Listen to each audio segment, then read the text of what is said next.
Halo teman-teman, sebelum membahas lebih lanjut, perkenalkan kami dari kelompok 6 Pol 41 yang beranggotakan Cahaya Maharani, Salsabila Putri Asmara, dan Serafin Glory Wola. Kelompok kami akan menjelaskan secara mendalam tentang kompetisi antar negara ASEAN dalam meningkatkan belanja alat militer dengan studi kasus Laut Cina Selatan. Laut Cina Selatan adalah sebuah wilayah maritim yang terletak di Asia Tenggara di antara daratan Tiongkok, semenanjung Indochina, Kepulauan Filipina, dan Kepulauan Natuna. Letak geografisnya sangat strategis karena wilayah ini merupakan persimpangan jalur maritim utama antara Samudra Hindia dan Pasifik. Namun, wilayah ini juga menjadi sumber konflik dan ketegangan, terutama terkait klaim teritorial yang bertumpang tindih antara beberapa negara di kawasan tersebut. Negara-negara yang mengklaim sebagian wilayah Cina Selatan antara lain adalah Tiongkok, Vietnam, Filipina, Malaysia, Brunei, dan Taiwan. Konflik dan ketegangan di Laut Cina Selatan telah berlangsung selama beberapa dekade. Ada beberapa aktor di Asia Tenggara yang terlibat dalam sengketa wilayah di Laut Cina Selatan, antara lain negara Vietnam, Malaysia, Filipina, dan Brunei. Vietnam memiliki klaim teritorial yang meliputi sebagian besar wilayah Laut Cina Selatan, termasuk Kepulauan Spratly dan Paracel, yang telah aktif mempertahankan klaimnya dan mengelola konflik dengan Tiongkok terkait wilayah tersebut. Sementara Filipina memiliki klaim teritorial di wilayah Laut Cina Selatan, termasuk terkait Kepulauan Spratly. Negara ini telah memperjuangkan klaimnya melalui jalur diplomatik dan hukum internasional, termasuk melalui arbitrase di Pengadilan Arbitrase Internasional pada tahun 2016. Selain itu, Malaysia juga memiliki klaim teritorial di sejumlah pulau, terutama di sekitar Kepulauan Spratly dan Lusonia Shoals.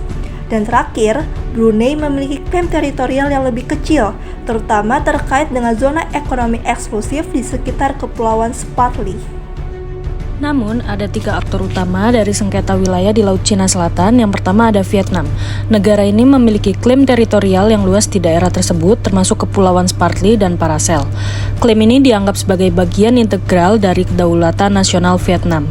Vietnam telah lama mengklaim kepemilikan atas Kepulauan Spratly dan Paracel dengan catatan yang menunjukkan aktivitas mereka di wilayah ini sejak berabad-abad yang lalu. Alasan terakhir karena Vietnam memiliki kekuatan militer yang signifikan di kawasan Asia Tenggara melalui angkatan bersenjata yang kuat dan telah melakukan modernisasi militer untuk meningkatkan kemampuan pertahanannya. Dikutip dalam laman Research and Markets, Future of the Vietnamese Defense Industry, Market Attractiveness, Competitive Landscape and Forecast to 2024, anggaran pertahanan Vietnam mengalami peningkatan yang signifikan dalam beberapa tahun terakhir akibat sengketa wilayah di Laut Cina Selatan.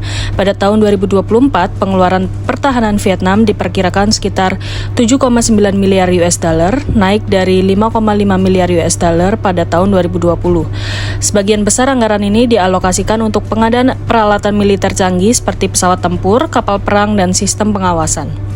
Peningkatan pengeluaran pertahanan ini merupakan respon terhadap aktivitas agresif di Laut Cina Selatan, termasuk latihan militer dan penguatan pulau-pulau buatan yang telah meningkatkan ketegangan dan mendorong Vietnam untuk memperkuat kemampuan pertahanannya.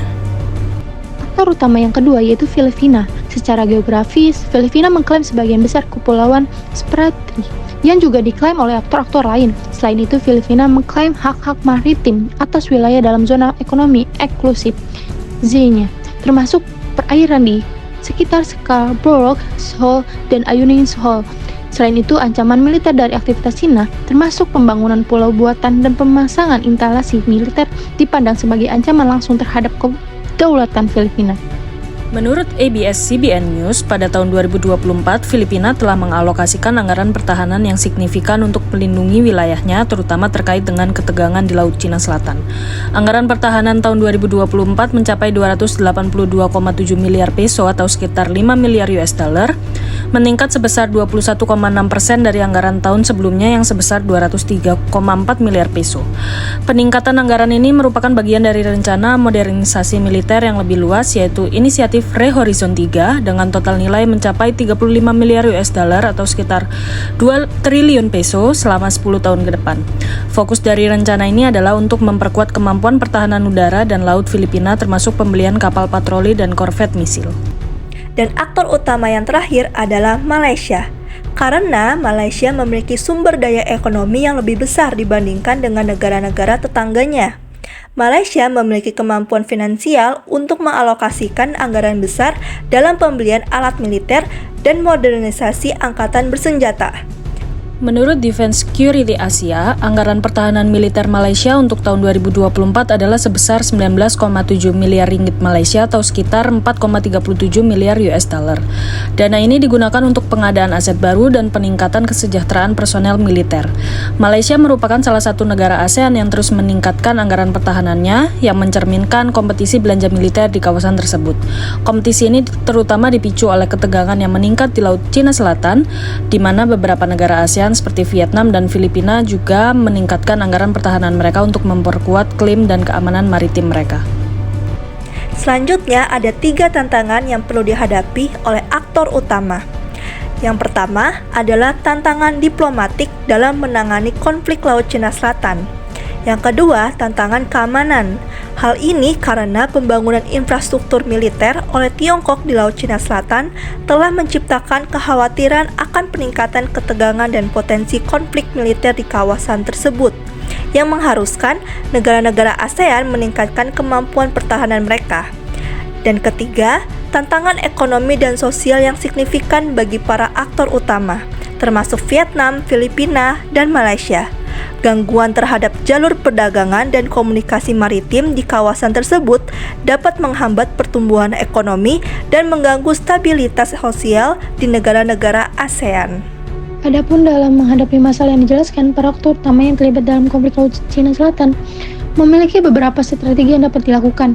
Negara Vietnam menggunakan strategi dalam diplomasi multilateral dan forum internasional untuk mendukung klaimnya, menekankan pentingnya penegakan hukum internasional serta penguatan terhadap kemampuan pertahanan militer, di mana pihak Vietnam melakukan modernisasi militer untuk meningkatkan kemampuan pertahanannya. Selanjutnya, strategi yang dilakukan oleh Filipina adalah menjalankan fase ketiga dari program modernisasi angkatan bersenjatanya, yang dikenal sebagai Horizon 3. Program ini mencakup pengadaan peralatan militer baru dan peningkatan kemampuan militer. Dalam fase ini, Filipina berfokus pada pembelian pesawat tempur, kapal perang, dan sistem radar canggih untuk meningkatkan kemampuan pertahanan maritim dan udara. Sebagian besar dari upaya untuk memperkuat pertahanan maritim, Filipina telah memprioritaskan pengadaan kapal dan patroli dan korvet misil. Langkah ini penting untuk meningkatkan pengawasan dan kontrol atas perairan teritorial yang disengketakan di Laut Cina Selatan. Kemudian Malaysia melakukan peningkatan kemampuan pertahanan militer dengan membelanjakan banyak untuk pembelian alat militer dan modernisasi angkatan bersenjatanya. Hal ini dilakukan untuk meningkatkan kemampuannya, pertahanannya, dan memperkuat kedaulatannya di wilayah maritim yang strategis. Prospek keberhasilan para aktor utama dalam mencapai tujuan ini tergantung pada kemampuannya untuk memanfaatkan diplomasi multilateral dan dukungan internasional untuk mendukung klaimnya, sambil tetap mempertahankan saluran dialog dengan Tiongkok.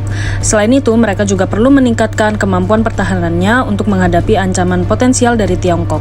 Jika para aktor utama dapat mempertahankan kesatuan internal, memperkuat kerjasama regional, dan memanfaatkan dukungan internasional secara efektif, maka prospek keberhasilannya dalam menangani konflik ini relatif tinggi. Selanjutnya, teori yang kelompok kami kasus ini adalah teori armrest. Perubahan senjata armrest yang terjadi ketika negara-negara merasa terancam oleh peningkatan kapasitas militer negara lain, yang kemudian mendorong mereka untuk meningkatkan anggaran pertahanan dan kapasitas militer mereka sendiri untuk menjaga keseimbangan kekuatan atau mencapai keunggulan militer. Dalam konteks Asia Tenggara, peningkatan belanja militer oleh negara-negara seperti Filipina, Vietnam, dan Malaysia merupakan respon terhadap peningkatan militer Cina di Laut Cina Selatan. Ini adalah contoh klasik dari perlombaan senjata, di mana tindakan satu negara, yaitu Cina, yang memicu respon defensif dari negara-negara lain di wilayah tersebut.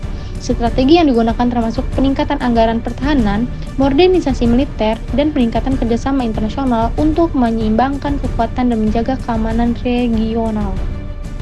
Dalam pembahasan studi kasus kompetisi belanja peralatan militer yang dilakukan dari berbagai negara yang telah dijelaskan, dengan menanggapi isu tersebut, kelompok kami sepakat untuk bersikap netral.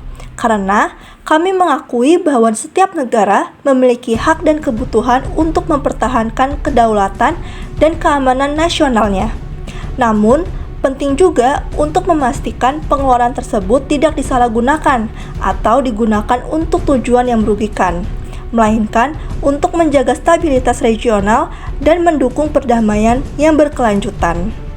Jadi udah tahu kan, gimana implikasi dari kompetisi antar negara ASEAN dalam meningkatkan belanja alat militer melalui studi kasus Laut Cina Selatan? Secara garis besar, kompetisi antar negara di ASEAN dalam meningkatkan belanja alat militer dengan studi kasus Laut Cina Selatan mencerminkan ketegangan yang semakin meningkat di kawasan ini. Mulai dari berbagai tantangan yang dihadapi, strategi untuk mengatasi tantangan-tantangan tersebut, hingga prospek keberhasilan dari para aktor utama seperti Vietnam, Filipina, dan Malaysia dapat memperkuat angkatan bersenjata mereka untuk mempertahankan klaim teritorial dan kedaulatannya terhadap tekanan dan ekspansi maritim Tiongkok. Nah, itulah penjelasan dari kelompok kami. Terima kasih sudah mendengarkan. Sampai jumpa di lain waktu. Dadah!